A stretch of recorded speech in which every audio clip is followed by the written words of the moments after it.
Halo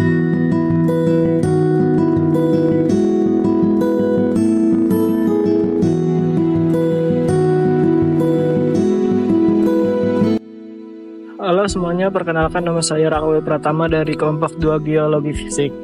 Kali ini saya akan melakukan tugas geotour yang berlokasikan di Curug Pangeran.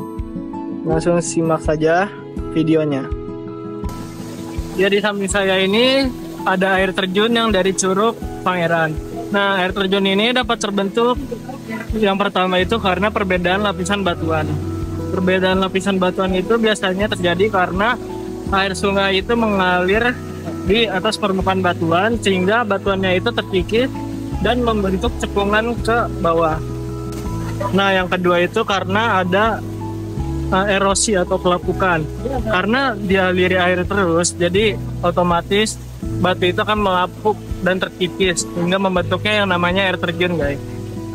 Dan yang ketiga itu terjadi karena patahan atau letusan gunung. Nah, proses-proses tersebut memerlukan waktu yang sangat lama, sehingga terbentuklah air terjun yang indah seperti yang ini.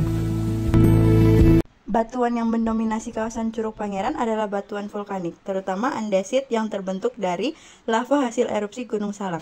Andesit adalah batuan beku ekstrusif berwarna keabu-abuan hingga kehitaman, dengan tekstur halus hingga porfiritik. Dalam andesit ini bisa ditemukan mineral seperti plagioklas, piroxen, hornblende, dan magnetit. Perhatikan tebing batuan di sisi air terjun ini. Bisa dilihat permukaan batuan yang tampak retak dan membentuk garis-garis lurus yang sejajar maupun menyilang. Inilah yang disebut sebagai joint, yaitu rekahan alami pada batuan yang terjadi akibat tekanan internal saat lava mendingin. Joint ini tidak menyebabkan pergeseran seperti sesar, tapi menjadi jalur lemah yang sangat penting bagi aliran air.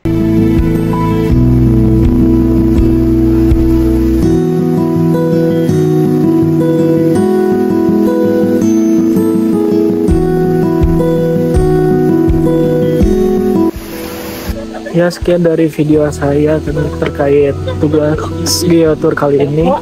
Apabila ada kesalahan dan kekurangan mohon dimaafkan. See you. Halo semuanya, perkenalkan nama saya Adrian Haris. Di sini karena audio corrupted, saya akan melakukan voice over saja. Di sini saya sedang menuju Kawah Putih dan ini memasuki pintu masuknya. Kalau teman-teman lihat sendiri, ini adalah pemandangan dari Danau Kawah Putih yang ada di Ciwidey, Bandung.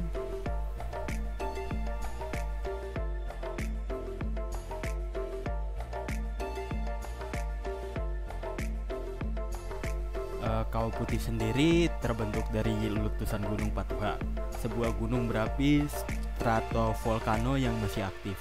Letusan terbesar yang membentuk kawah ini terjadi sekitar abad ke-10 hingga ke abad 12, menghasilkan kaldera yang kemudian terisi air dan menjadi danau kawah.